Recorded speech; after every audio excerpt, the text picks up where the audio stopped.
네, 안녕하세요. 초보농사꾼 농부라더스입니다. 지금 뭐가 많죠? 제가 생각지도 않게 집과 밭으로 가며 모은 종자들이 꽤 많아져서 이렇게 컨텐츠를 찍어볼 수 있게 되었는데요. 총 4가지 종류입니다. 왼쪽부터 대서, 육족, 홍산, 코끼리 마늘 순이고요. 보시면 마늘의 가장 작은 단위라고 볼 수 있겠죠. 이 주화부터 주화가 커서 만들어진 씨마늘, 그리고 완성체에 이르기까지 한 번에 담아봤습니다. 참고로 저는 귀농한 지 갓 한 달이 채 안 되었고, 부모님 농사 지으시는 것을 도와드리며 어깨 넘어 배운 거라 감안하고 들어주시면 감사하겠습니다.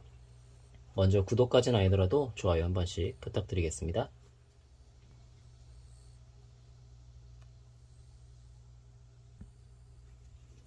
세계에서 두 번째로 마늘을 소비하는 국가인 스페인, 에스파냐라고도 하죠. 그쪽 동네에서 수입하여 품종화한 마늘이 이 대서마늘입니다.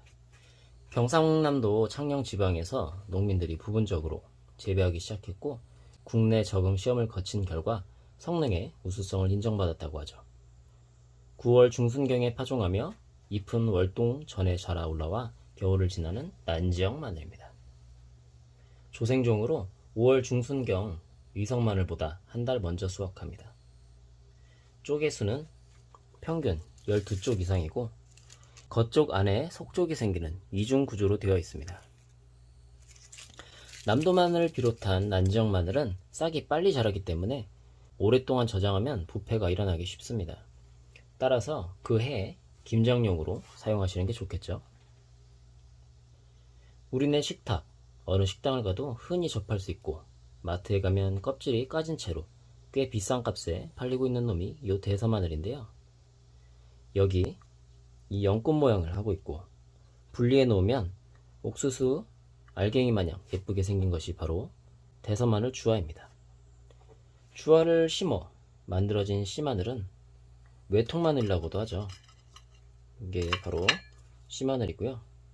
이걸 심으시면 다음에 이렇게 큰 마늘이 나오게 되죠. 인편, 이 마늘 쪽으로 심으셔도 되는데, 심으시려면 보통 5에서 7g 정도 크기의 인편을 골라서 사용하시는 것이 좋습니다. 왜냐하면 너무 작은 인편을 심으시면 생육이 떨어지고, 10g 이상의 큰 인편은 생육이 지나치게 왕성해서 2차 생장, 일명 벌마늘이 많아지기 때문이죠. 이 씨마늘은 선별 후 종구 소독 전용 약재에 1시간 정도 침지 소독해 마늘 생육에 치명적인 병충해를 예방해야 하는데요. 간단합니다. 마늘 종구는 파종하시기 하루 전 양파 자루에 넣으시고, 소독용 살충제와 살균제를 혼합한 용액에 1시간 이상 침지해서 그늘에 말리시면 됩니다. 종구로 쓰실 씨마늘은 인편의 갈변 증상과 밝은 부위에 상처가 없는 것을 선별하셔야 합니다. 장마로 인해 마늘 저장 중 관리가 소홀할 경우 마늘 혹응해와 뿌리응해 등의 해충 발생이 증가하기 쉬워서 파종 전 종구의 피해가 발생하지 않게 잘 신경을 써주셔야 합니다. 사실 얘네는 크기가 0.25mm 정도로 아주 작고 백색 또는 무색이어서 현미경 하에서만 관찰이 가능한 해충이라 찾기도 쉽지 않습니다.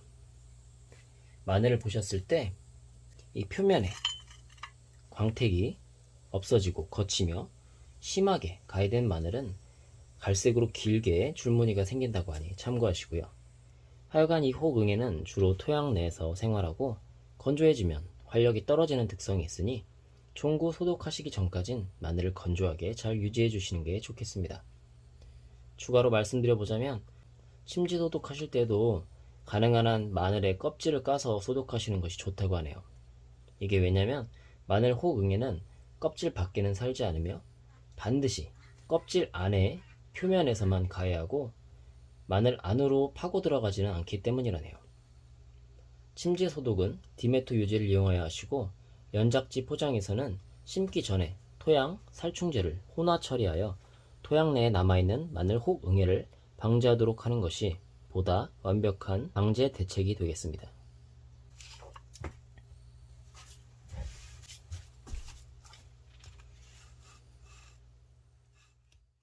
다음으로 육종 마늘입니다. 육종 마늘은 워낙 유명해서 다들 잘 아실 텐데, 흔히 말하는 한 뿌리당 5에서 6알이 달리는 한지역 마늘을 칭하는 말입니다. 가끔 마늘 종류에 대해서 헷갈려 하시는 분들이 계셔서 간단하게 설명드려 볼 텐데, 마늘엔 한지역 마늘과 난지역 마늘이 있습니다. 난지역 마늘은 다시 남도종과 대서종으로 나뉩니다. 그래서 한지역, 남도종, 대서종, 마늘 품종은 크게 이 세 가지로 구분된다고 보시면 됩니다. 기후나 토질에 따라 재배 지역이 갈리는데요. 모두 그런 건 아니지만 대체로 제주를 위시한 남해안 지역에서 남도종을, 중부 지역에서 한지역을 재배하고 기타 남부 지역을 중심으로 대서종을 재배합니다. 맨 처음 설명드렸던 대서종은 생산량이 많은 품종인데요. 한 뿌리당 한지역은 5에서 6알, 남도종은 8에서 10알, 대서종은 11에서 15알의 마늘이 달린다고 하네요. 제가 사는 이 태안 서산 지역도 중부 지역으로 대표적인 한지역 육종 마늘 재배지인데요. 이 육종 마늘 고르실 때는 마늘 쪽수가 6쪽 이하인 것을 고르시는 것이 좋습니다. 쪽이 늘어날수록 퇴화가 되는 거라 보시면 되겠고요. 여기 보이시는 통마늘을 심어서 마늘을 수확하면 거의 육종 마늘이 나온다고 하네요.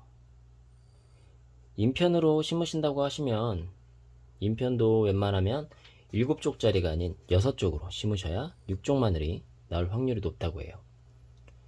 육종 마늘은 보통 10월 하순에 파종하여 이듬해 6월 중순, 대서보다 한 달 정도 늦죠?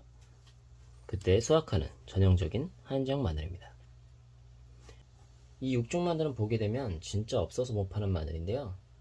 쪽이 커서 흑마늘에 먹기에도 좋고, 육질이 단단하니 저장성도 괜찮고, 남도종보다 매운맛이 덜해 김치 담글 때 대서마늘 대신 이 육종 마늘을 쓰시게 되면 김치 맛이 그렇게 좋다고 하죠.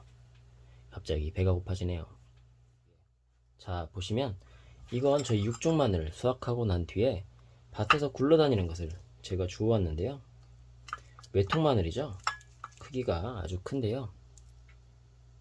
이 주화를 키워 만든 씨마늘과 어떤 차이가 있는지까지는 제가 초보라서 아직 잘 모르겠습니다만, 이게 저희 태안엔 안흥항 앞바다, 거기에 가이도란 섬이 있는데 종자 마늘 생산단지로 육성하여 우량 종구를 공급하고 있는데요.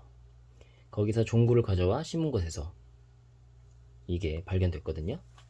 우량 종구에서 이렇게 씨마늘이 큰 건지 하여간 심으면 더마 사이즈가 크게 될 것 같습니다. 참고로 저희 집에선 육종 마늘과 대서 마늘을 주로 재배하고 있는데, 이 육종 마늘이 해안가에서 재배되므로 각종 미네랄 성분이 해풍에 의해 자연적으로 공급되어 맛과 향이 좋습니다. 마늘 쪽은 보통 6에서 8쪽인데요. 크기가 비교적 균일하고, 저희는 또 특별히 유황을 3에서 5차례나 연면시비하여 유황마늘로 농사를 짓기 때문에 마늘의 주성분인 알리인 황화물의 함량을 증대시켜 육종 마늘의 효능을 극대화하고 있는데요. 제가 보게 되면 암 환자들을 포함해서 50대에서 60대 여성분들이 한 해 건강을 생각해서 매년 많이들 찾아주시는 것 같습니다. 저는 올해부터 가족 농사에 편입해서 홍산 마늘부터 한번 심어보려고 하는데요.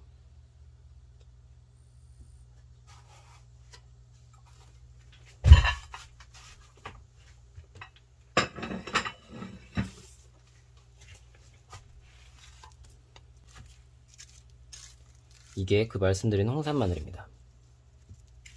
아주 예쁘게 잘 빠졌죠?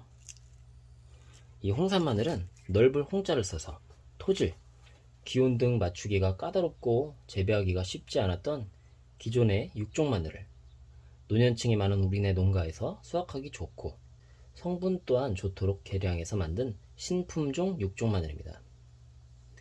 충남 홍성군은 지난 2017년 농촌진흥청 신품종 보급 사업을 추진해 홍산 마늘 시범 재배에 전국 최초로 성공했는데요.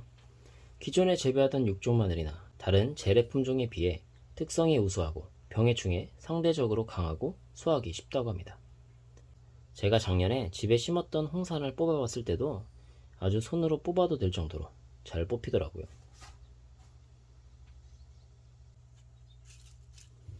이 홍산 마늘을 한번 까보겠습니다.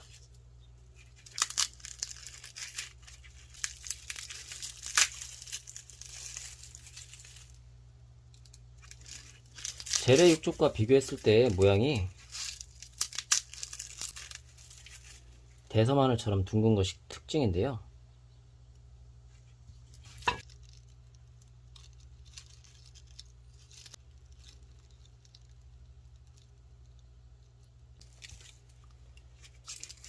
이 인편 끝부분에 이렇게 연한 녹색을 띠고 있는 것이 클로로필 성분이라고 해서 고혈압과 고지혈증 완화, 항알러지에 효과가 있는 것으로 알려져 있습니다.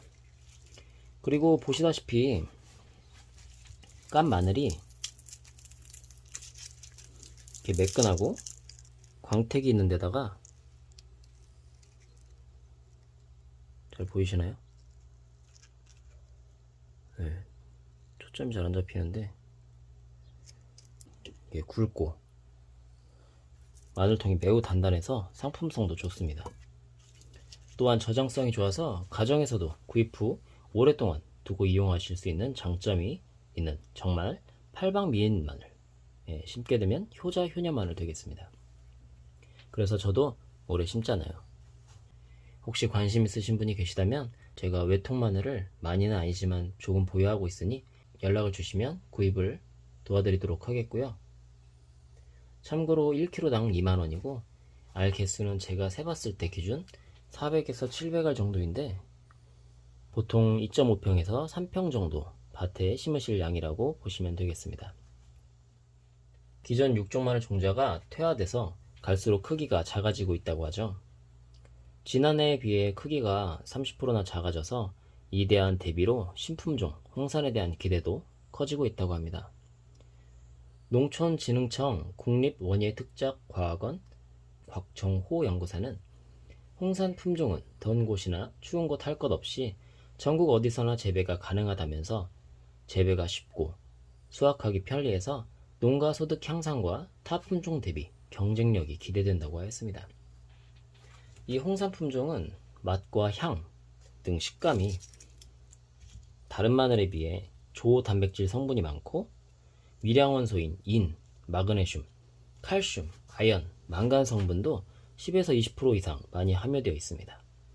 특히 마늘 주요 기능 성분 중 하나인 알리신이 키로당 1.89mg으로 다른 마늘 1.31mg보다 높습니다. 항산화 기능이 있는 총페놀은 100g당 117.9mg, 총 플라보노이드는 100g당 18.62mg이 들어있어 다른 품종보다도 30% 이상 높게 나타났습니다.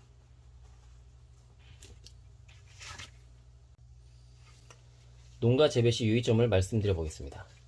홍산은 만생종 품종으로 재배 지역에 알맞은 파종, 보통 9월 20일 이후인데요. 및 수확 시기를 준수해야 하고, 특히 수확기 이전에 조기 수확 시 수확량 감소가 다른 품종보다 심하다고 말할 수 있겠습니다. 홍산은 구가 늦게 커지는 경향이 있으니 잎이 3개 정도 푸르게 남았을 때 수확하시는 게 좋다고 합니다. 마늘종을 제거하지 않을 경우 수량 감소가 타 품종 15% 정도죠. 타 품종에 비해 크므로 마늘종 출현 7에서 10일 후 제거하는 것이 좋겠고요. 바이러스에는 강하나 녹병에는 대서 수준으로 방제가 필요하다고 합니다. 홍산이 자라날 때 보시게 되면 알렉시 바이러스라고 해서 잎에 얼룩무늬가 생기는 경우가 있는데 그 증상이 보이는 마늘은 꼭 식용으로 먹어서 없애도록 해야 하겠습니다. 그 이유가 이런 마늘이 자라서 주화를 맺게 되면 그 주화를 통해서 이 바이러스가 계속 이어질 수 있다고 합니다. 그래서 씨마늘로 키우기에 적당하지 않고 바로 먹어 없애버려야 바이러스를 최소화하는 데 도움이 되겠죠. 심는 것 관련해서는 이 주화부터 말씀드리겠는데 이 주화는 수확한 대로 심지 마시고 한번 채를 이렇게 걸으셔서 적당한 크기의 주화를 사용하시면 되겠습니다.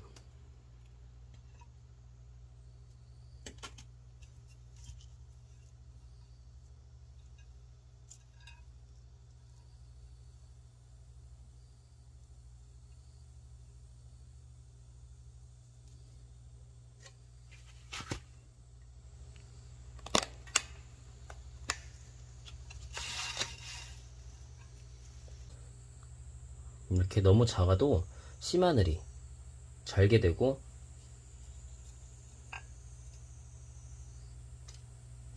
이렇게 너무 큰 주화는 씨마늘이 쪽분화, 쪽분화가 돼서 골치가 아파질 수 있으니 여기 적당한 것을 심으셔야 하겠고요. 이렇게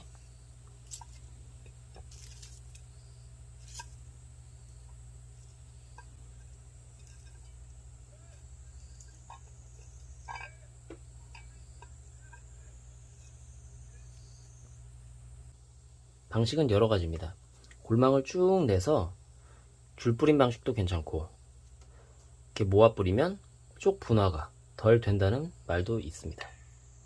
참고로 저는 모아 뿌린 방식으로 할 거고, 이건 저희 고모가 하는 방식인데, 밑에 검은색 망이 있죠. 그거를 넓게 깔고 그 위에 주화 심을 밭을 이렇게 해서 수확시 씨마늘을 일일이 캐지 않아도 그냥 그 망을 들어 올리게 되면, 그냥 그 망을 들어 올리면 되게끔 심어볼 예정입니다. 꿀팁이라면 꿀팁이죠. 아무튼 채에 한번 걸은 주화를 심게 되면 이렇게 예쁜 씨마늘이 나오게 되는데요. 이걸 심으면 또 이 멋진 홍산 마늘이 나오게 되겠죠. 또는 이 마늘 인편으로 심으셔도 멋진 홍산 마늘이 나오게 됩니다. 인편으로 심으실 때는 종자를 지나치게 큰 걸 쓰시면 스펀지 마늘이 발생할 수도 있으니 주의하시고요. 예쁜 씨마늘이 됐건 인편이 됐건 똑같이 종자 소독하시고 나서 이제 땅을 심으실 때 주의하셔야 할 것이 있는데, 그것이 바로 이 심는 깊이입니다. 너무 깊으면 구가 작아지고, 너무 얕게 되면 겨울에 눈에 의한 피해를 입게 될 수도 있으니 동해 피해 안 입을 정도의 깊이, 보통 손가락 다 들어갈 정도의 깊이로 심는 게 좋다고 홍산마늘을 개발하신 권영석 농업연구관님께서 얘기하시더라고요. 아무튼 그렇고요. 너무 길어졌는데 마지막으로 코끼리 설명드리겠습니다.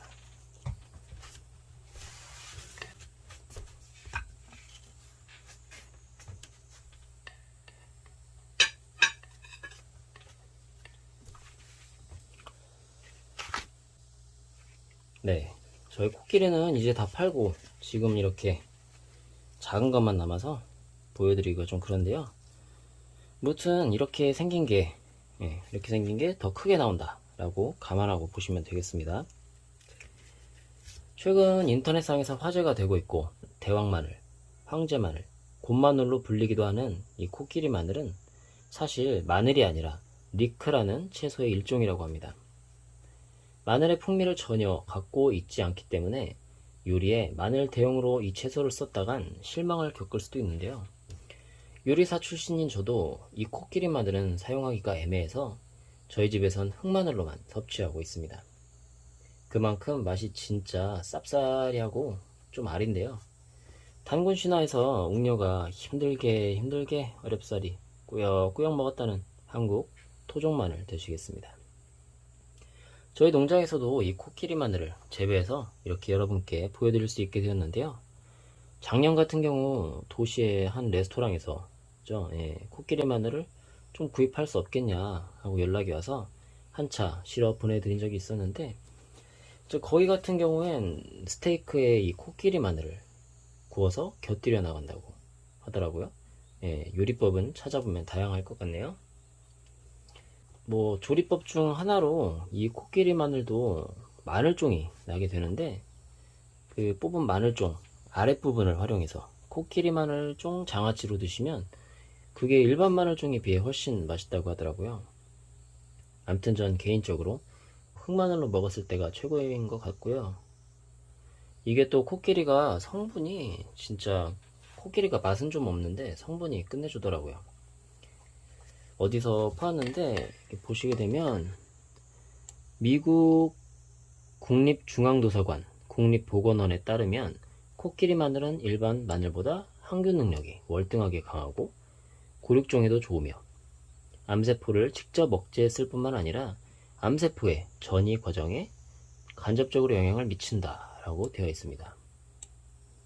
이게 성분을 봤을 때도 일반 마늘에는 없는 유리 아미노산이 생성이 되고요.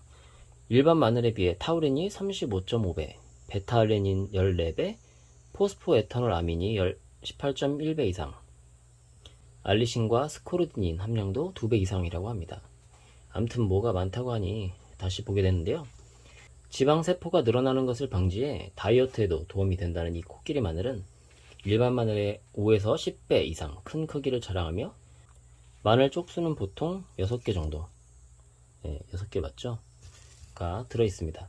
작은 사이즈 마늘은 쪽수가 3에서 4쪽짜리가 들어있는 경우도 있고요.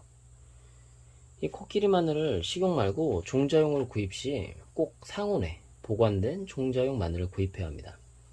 저온 창고에서 보관된 마늘은 싹이 잘 나지 않습니다. 그 해에 수확된 코끼리 마늘을 구매하는 게 좋으신데요. 껍질을 까지 않고 보관 시 저장 기간이 오래 가기 때문에 작년에 수확한 거를 판매하는 경우가 있는데 조심해야 합니다. 코끼리 마늘은 수확 시기가 6월 15일경이기 때문에 15일 이후에 구매하는 게 좋겠죠.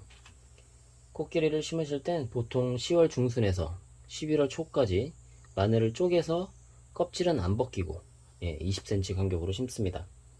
기본 멀칭을 하고 심고 추운 지방 또는 경기 북부 지역은 보온재를 추가로 해주시는 것이 좋습니다. 뭐 볏짚이라든지 여러가지 방법들이 있겠죠. 마늘 농사와 같이 똑같이 하시면 되고요. 5월에 마늘종이 올라오는데 잘라서 요리에 사용하면 좋습니다. 관상용으로 재배할 때는 마늘종을 이게 관상용으로 재배해서 마늘종 안 자르고 있다가 작게 나왔는데요. 관상용으로 재배할 때는 마늘종을 자르지 않고 기르면 이 주먹만한 보라색 꽃이 예쁘게 피게 됩니다.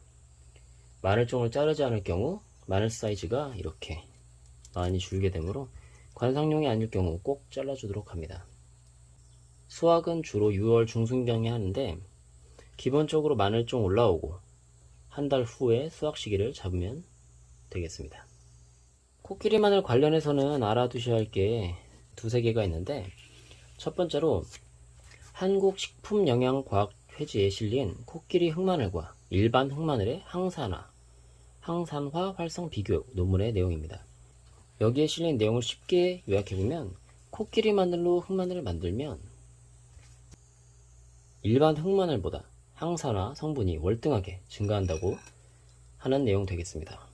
관련해서는 내용 찾아보시면 되겠고요. 두 번째로 이 코끼리 마늘은 일반 마늘에 비해 성분은 더 좋은 반면 마늘 냄새는 뭐 한 14분의 1 정도로 밥에서 넣어서 먹게 되면 쓴맛도 전혀 없고 마늘을 넣은 건지 모르겠다 할 정도로 자연스럽게 영양분 섭취가 가능하다고 합니다. 세 번째로 당뇨기가 있으신 분들이 활용해보면 좋을 것 같은 방법인데요. 바로 코끼리 마늘을 활용한 천연당 만드는 방법입니다.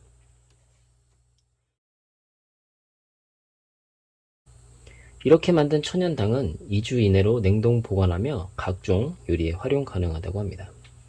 마늘 소비량 전세계 1위인 우리나라, 우리네 식탁에 없어서는 안되는 향채인 대표작물 마늘. 여러분들의 마늘에 대한 지속적인 관심 부탁드리겠고요. 주변에 관련해서 생산 농민들이 계시다면 많은 격려 부탁드리겠습니다. 시청해주셔서 감사드리고 도움이 되셨다면 구독과 좋아요, 알림 설정까지 부탁드릴게요. 감사합니다.